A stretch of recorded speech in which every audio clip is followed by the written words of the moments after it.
Cue.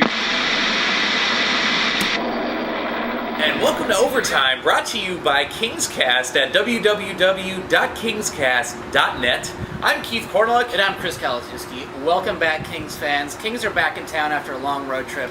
This is episode number 27, entitled Up to 1 Month. That's right, played the Flyers tonight. We're here to talk about the road trip, touch on the game tonight, present our fan of the game, and of course our question of the day. So Keith? here we go. Let's knock it out as usual.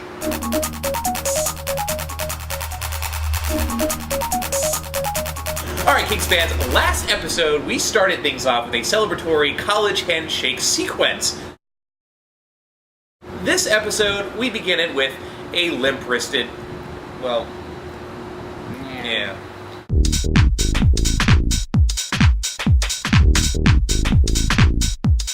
Let's talk about the road trip a little bit. You know, they ended up being 3-2. You'll take that any day of the week. Of course. A little close, though. You know, went into Chicago, playing another big team, and hope that we'd fare a little bit better than we did. I think this just proves, quite frankly, Chris, that Chicago's a better team. It's a team that we aspire to play like, and we came out there and, you know, we played like a surging young team against a team that now has experience and will probably contend for the Stanley Cup, or at least come close. Yeah, you know, I thought this was a game that we actually sort of laid an egg in. It was kind of like at the third period, let's just get out of here at this point. It was pretty disappointing. Moving on to Carolina, you know, this is a team, Chris, that's been playing terrible hockey. Lost 13 straight. It was what was expected for the Kings, us to win.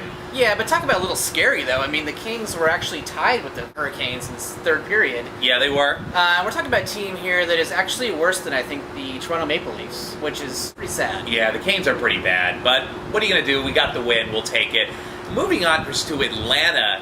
Kings got just demolished, 7-0. Yeah, you know our fan Fernando in Brazil, who does the Kings blog, he actually referred to it as touchdown, because it was a 7-0 game. I mean, how bad is that good. good? I don't even remember the last time the Kings lost that bad. It was probably on the road. It was probably against an Eastern Conference team. But what an awful game. Yeah, I think 4-0 in, I just started drinking heavily and passed out by the time the Kings had lost. We did move on to Tampa Bay and to Florida, and we did win both of those games in a shootout. Yeah, which was good because we had that streak a couple of weeks ago where we lost 2 games in a row in a shootout. But we were able to sneak away with 4 points in those 2 games.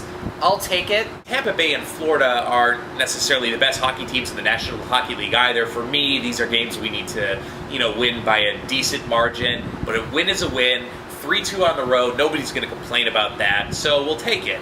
One of the things, unfortunately, that happened is Rob Scuderi and Ryan Smith are now out of the lineup. Scuderi's day-to-day right now, so he should be back. But Ryan Smith, according to Terry Murray, will be out for up to a month.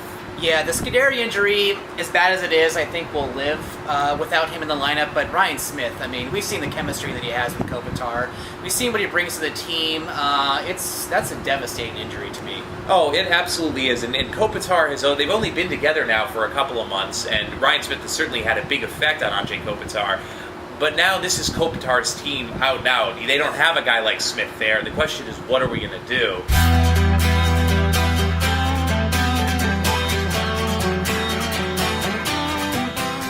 Hey, Kings fans. Back at Staples Center, playing the Philadelphia Flyers tonight. I don't know, it's going to be interesting to see how Frolov steps up. Let's beat them, Kings. You know, Keith, I was feeling a little nostalgic tonight.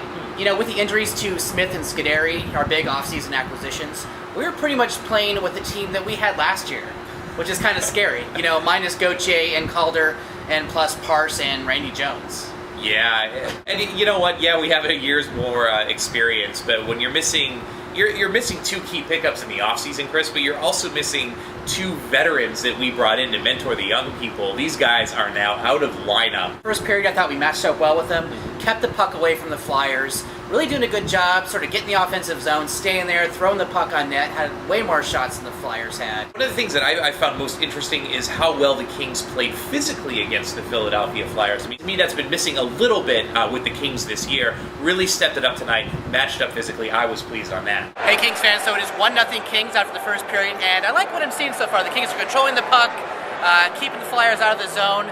I'm hoping that the Kings can add on another goal. Flyers will probably score. My guess is 2-1 in second intermission.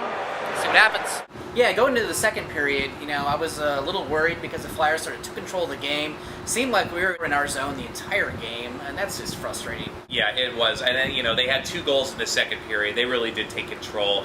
Not much positive to take away from that period. That's the thing, Brian Boucher, let's talk about that. This is a chance. Ray Emery is not playing. This is Boucher, who's their backup goaltender. This is our chance to take that game.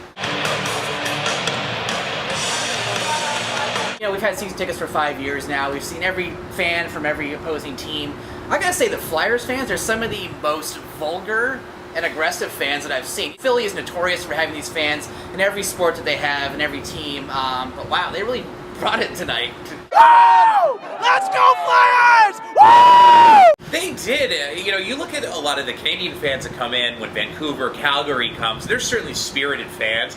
But, I'm a vulgar guy. I like to swear. I like to drink like the rest of them. But these Flyer fans really take it to that new level. Kind of rude. Very distracting. F this, F that, you're an F. It was pretty tough, especially when, the Flyers took the lead in the second. You'd hate to see that, but whatever. Got to give it to them. Okay, so 2-1 Flyers after the second period. I'm not liking how things are going now. Flyers seem to be taking this game over. At this point, it's going to be a miracle if the Kings win, but I'm hoping to see what happens.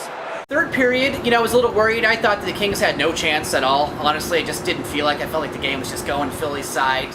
But Drew Doughty came in and had a fantastic shot, showing why he is one of the best defensemen in the league at 19 years old. Kings did a really good job upping the intensity, especially towards the end. And we had about a minute and a half, Chris, I think, where we had pulled Jonathan Quick. And we were executing some great plays, but they just wouldn't go in. Especially that last shot at the end. It was right there on the crease. It was an inch away, What are you going to do? The hockey gods were not looking upon us favorably that night. Probably because of the Tampa Bay game that they should have won. Probably. The final score was 3-2, and, we missed Smith, but I think kudos goes to the Philadelphia Flyers. They did play a really good game. They're a top team in the league. Yeah, and we showed that we could hang with them. I thought, if we had Smith, that we would have been able to take care of that game. I thought Justin Williams actually did a really good job. Oh, yeah. He knows that Smith is out. Frolof's on that line. I thought he stepped it up really well. He was all over the ice. He was trying to make plays. Obviously, he couldn't get it done, but I thought that he showed a lot of character tonight. In terms of Alexander Froloff, I thought he did okay. I thought he was being a little too cute with the puck. Oh, Alexander Froloff, Brian Smith is out for a month now, and Alexander Froloff is in a contract year. This is a 30-goal scorer. He needs to step it up, which is going to bring us now to our question of the day. Ryan Smith is out for up to a month. What will the Kings' record be from now until he returns? Leave your comments and predictions downstairs. So tonight's fan of the game is Sean P. from Arcadia. Huge Kings fan, goes to quite a few games. Here's a clip. Rolling. Go Kings! Woo!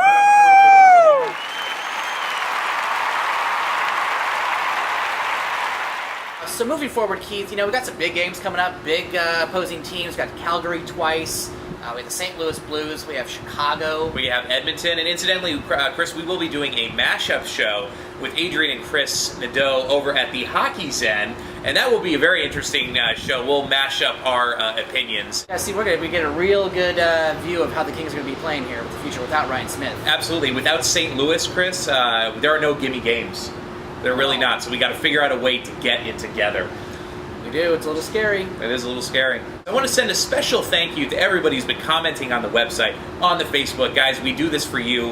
We love what we do. So thank you very much. I'm Keith Cornelett. And I'm Chris Kalziewski. And thank you for watching Overtime on KingsCast.